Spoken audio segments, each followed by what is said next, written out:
Hi guys, John, Common Sense Outdoors. Today I want to talk to you about the surgical blade that I put in my survival bracelets. First thing is, Altoids kits intrigue me because it's something you can put in your pocket.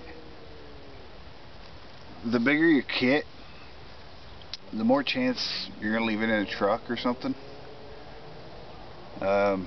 If you're in a hunting situation and you were to see a herd of elk and you grabbed your stuff and took off after him. Turn this around real quick.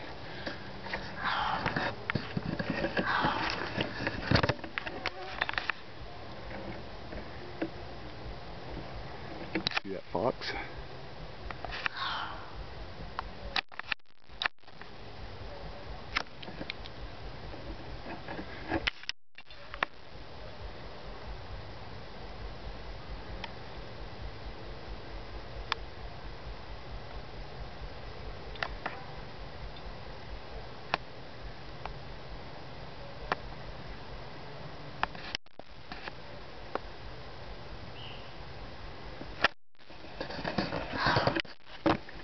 That was cool. Maybe he's not happy about me being in these woods.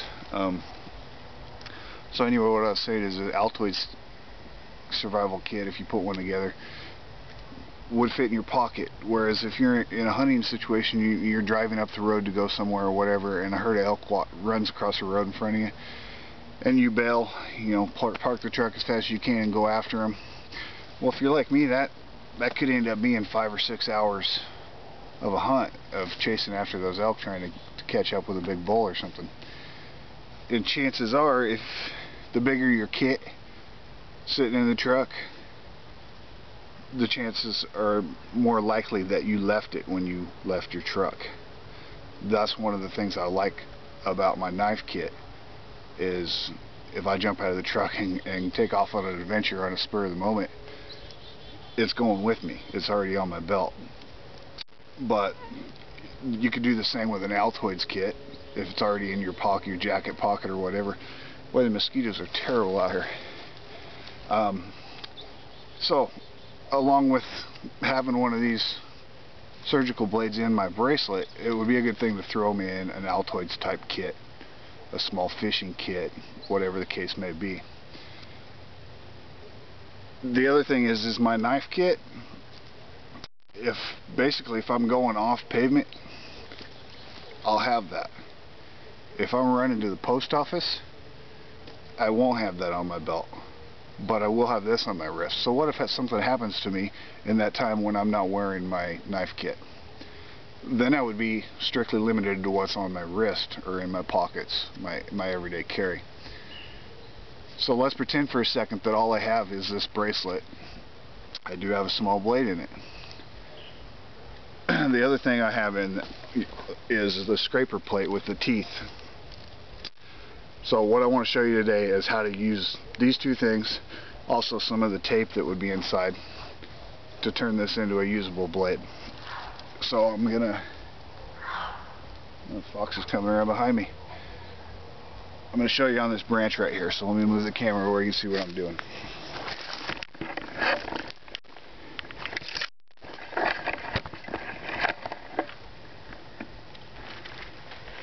Okay, so all I'm going to do is take the scraper plate on my bracelet, which has the teeth on one side, and I'm going to start sawing through this branch, and I'm pulling down on it because if it cracks naturally, that's what I want to hear. So I don't, okay, it just cracked. Now that it's split, I want to grab it and pull this direction and try to get it to split back up the branch, just like that. Now I can go ahead. I could saw that the rest of the way. I might have to, because this is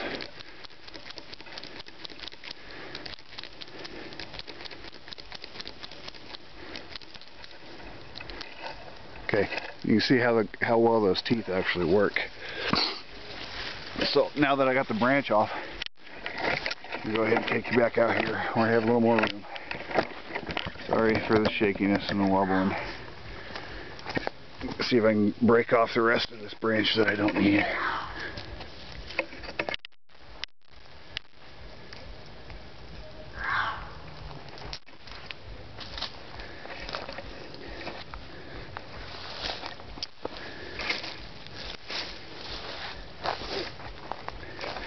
Okay, so we're going to take our surgical blade, open that up, and guys, these are razor sharp.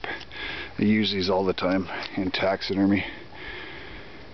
I've split the branch when I took it off, cut halfway through. As I was pulling, you get to a point and it will naturally split.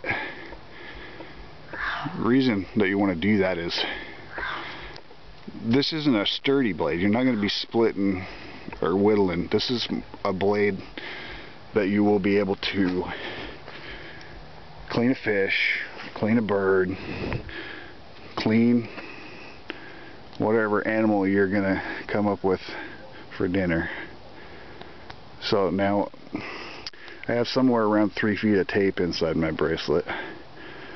So we're going to assume that I opened the bracelet and saved a piece of the tape, which I would have saved all of it. So now I've put the blade between the split and the branch up towards, oh, mosquitoes, is no longer a blade, so just the handle part. And all we're going to do is take some of this tape. The fox is not happy about me being back here. And we're going to wrap it as tight as we can.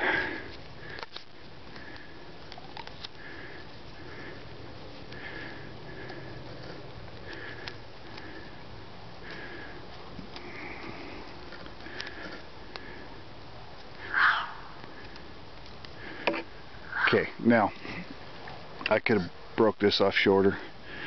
In fact, let me see if I can.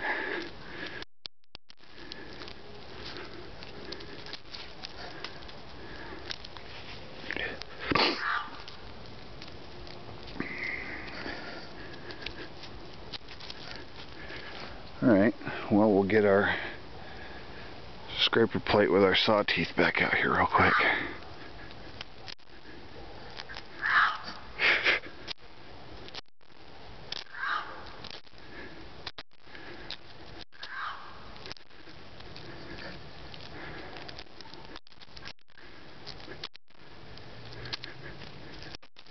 There we go. Okay, now, that's not a very long handle. But like I said, this isn't going to be a blade that you're going to carve with, whittle, whatever. It's going to be for cleaning your game, your food, whatever you come up with to eat. And I would actually hold it like a fork with my finger behind the blade right here. But it is going to be sharp. Actually, what did I do with a piece that I just broke off? Well, here's a piece of wood. Let's see what it'll do to it.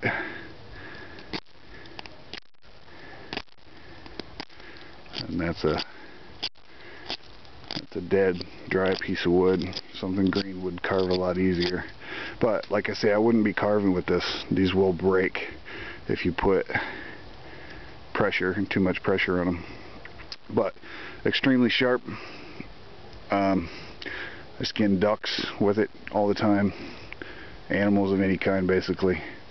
You're going to be able to use this to skin.